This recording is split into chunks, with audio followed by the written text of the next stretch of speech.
What do I do with that thing? Where is it? Is it over there? Damn. I don't want to have to keep climbing up these damn stairs. Hey, you're still here. Okay, that being the case, 12:18, I believe, is where we're at, and there are count them, 1, 2, 3, 4 days remaining of Tango Tourisms. Get yours while you still can, as there will be no more. Today's topic, truth. Let me air some facts before we get to the truth part.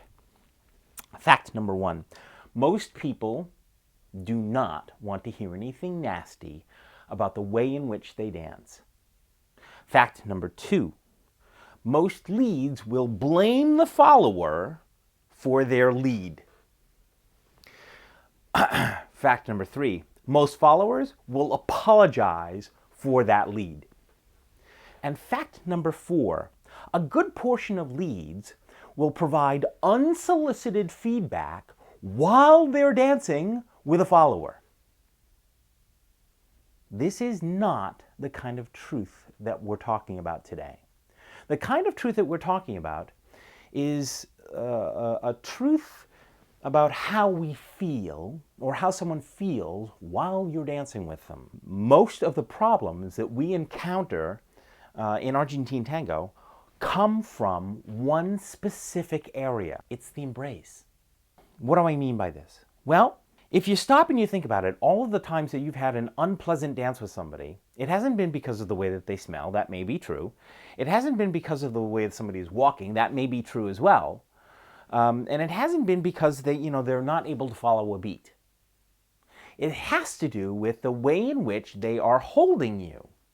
And that creates more problems than it's worth. It creates an untenable experience. Now, from a leading perspective, most of your problems exist from the embrace, the way in which you embrace someone. So what you need to do is you need to ask a series of detailed questions from whomever you're dancing with at a pratica or in a class about how your embrace feels. But that's not good enough, because exactly what's going to happen when you hear that feedback is, oh, it feels good.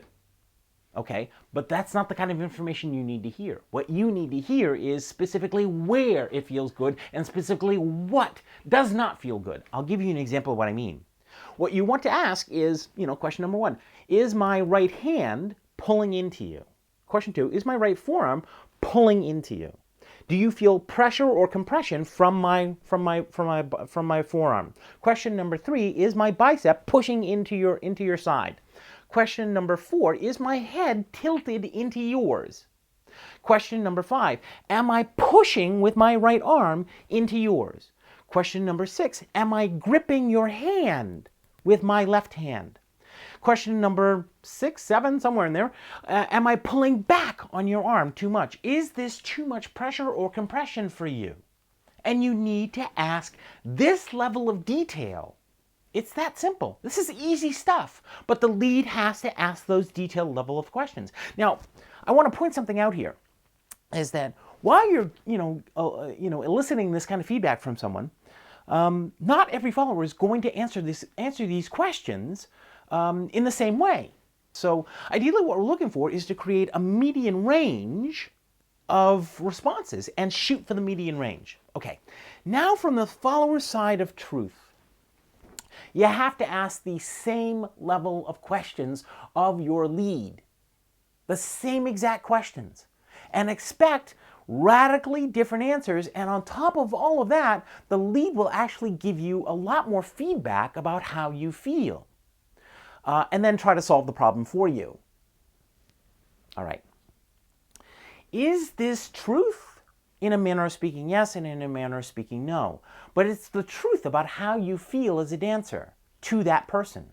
And again, we're trying to shoot for the median range of all of those responses. Now, we add a little bit of private instruction, we add a little bit of social dancing, we add a lot of solo practice, and we're trying to clean up those areas where that median range isn't so big, but rather very, very small. Okay. That's what we're shooting for, so that no matter who we're dancing with, our embrace feels lovely and it doesn't cause such a problem. All right, that's today's Tango Tourism, and I look forward to seeing you Yeah, that guy right behind. Yeah, you, right there. I look forward to seeing you on a social dance floor somewhere. Okay, now what did I do with it? It's not up here. Jesus, it's never up here. Oh!